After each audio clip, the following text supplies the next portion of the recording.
Demonstrasi berlangsung di Prancis. Block Everything, Rabu tanggal 10 September tahun 2025 dipicu oleh gabungan masalah ekonomi, politik, dan sosial.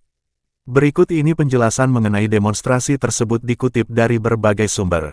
Latar belakang dan pemicu langsung. 1.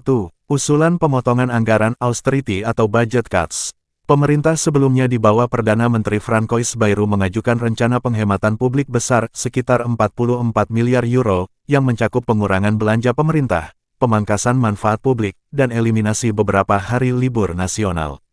Rencana ini dianggap sangat memberatkan oleh kalangan yang sudah merasakan tekanan ekonomi, terutama kelas pekerja dan mereka yang bergantung pada layanan publik. 2. Ketidakstabilan politik dan kepercayaan publik yang menurun. Presiden Emmanuel Macron telah beberapa kali menghadapi kritik tajam atas kebijakan yang dianggap kurang sensitif sosialnya. Pemerintah juga mengalami pergantian Perdana Menteri beberapa kali dalam waktu relatif pendek, yang memperlihatkan ketidakstabilan kelembagaan dan membuat masyarakat makin frustrasi. Pemerintah kehilangan kepercayaan setelah beberapa kebijakan kontroversial yang ditolak publik atau dianggap tidak melibatkan dialog cukup dengan pihak-pihak terdampak. 3. Block Everything Movement. Gerakan protes ini bersifat cukup spontan dan menyebar lewat media sosial, tanpa kepemimpinan pusat yang sangat formal. Menggunakan taktik seperti memblokade jalan, menghentikan transportasi umum, demonstrasi di banyak tempat dan aksi-aksi ketidakpatuhan sipil lainnya. 4.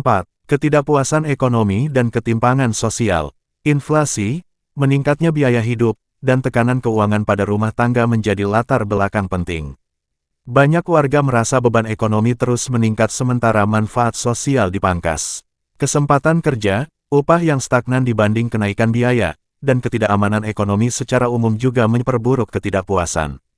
Dampak dan respon pemerintah. Pemerintah menyebut bahwa tindakan pengamanan dikerahkan besar-besaran puluhan ribu polisi untuk menjaga ketertiban.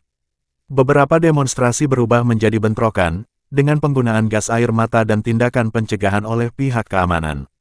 Pengangkatan Perdana Menteri baru, Sébastien Lecornu, menjadi momen kritis karena terjadi setelah pemerintahan yang lama kehilangan kepercayaan. Kelompok yang paling terdampak dan turut berpartisipasi. 1. Kelas pekerja dan serikat buruh. Mereka paling keras menolak pemotongan anggaran karena itu berarti berkurangnya perlindungan sosial, kenaikan beban kerja, dan potensi hilangnya pekerjaan. Serikat buruh besar seperti CGT, CFDT, aktif mengorganisir mogok dan blokade. 2. Mahasiswa dan generasi muda. Anak muda khawatir terhadap masa depan pekerjaan, biaya pendidikan, dan pengurangan fasilitas publik. Media sosial menjadi sarana utama mobilisasi mereka dalam gerakan Block Everything. 3. Sektor publik guru, pegawai rumah sakit, transportasi, dan yang lain. Pemotongan anggaran sangat berdampak langsung pada fasilitas kesehatan, pendidikan, dan transportasi. Guru, tenaga medis, hingga pekerja transportasi publik ikut turun ke jalan. 4. Kelas menengah rentan. Kenaikan biaya hidup, inflasi, sewa rumah, energi, makanan, membuat kelompok ini semakin sulit. Mereka tidak lagi merasa dijamin oleh negara kesejahteraan Prancis. Aktor politik dan reaksi. Pemerintah Macron dan PM baru Sébastien Lecornu berusaha menenangkan situasi dengan mengatakan penghematan adalah kebutuhan ekonomi mendesak. Namun kebijakan ini justru menambah kesan bahwa pemerintah tidak mendengar suara rakyat. Partai oposisi, kiri dan kanan. Oposisi kiri, seperti Jean-Luc Mélenchon dan koalisi NUPES, memanfaatkan isu ini untuk menyerang Macron. Oposisi kanan, Marine Le Pen dan kelompok sayap kanan, juga mengambil keuntungan politik, menyebut Macron gagal melindungi rakyat. Gerakan sosial independen, tidak semuanya terafiliasi dengan partai atau serikat buruh. Block Everything, lahir dari rasa frustrasi kolektif yang lintas ideologi. Dampak jangka panjang. 1. Krisis kepercayaan politik. Banyak warga merasa, negara tidak lagi mewakili rakyatnya. Potensi memperkuat oposisi baik dari kiri maupun kanan ekstrim. 2. Risiko ekonomi. Mogok nasional dan blokade bisa melumpuhkan ekonomi, transportasi, logistik, perdagangan. Investor mungkin melihat Prancis sebagai negara dengan risiko sosial tinggi. 3. Potensi gelombang demonstrasi baru. Jika pemerintah tetap keras dengan kebijakan penghematan, protes bisa berlanjut seperti Yellow Vest 2018 tapi lebih terorganisir.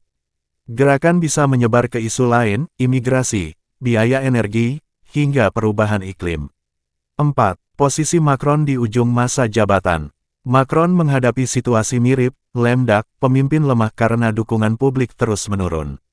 Bisa mempercepat lahirnya figur politik baru menjelang pemilu mendatang. Singkatnya, demonstrasi ini bukan sekadar reaksi sesaat, tapi gejala krisis politik ekonomi yang lebih dalam di Prancis.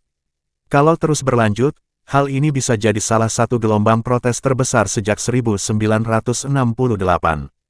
Demikianlah penjelasan mengenai demonstrasi di Prancis, Block Everything Movement. Terima kasih sudah menonton, jangan lupa untuk like, komen dan subscribe PD channel ini.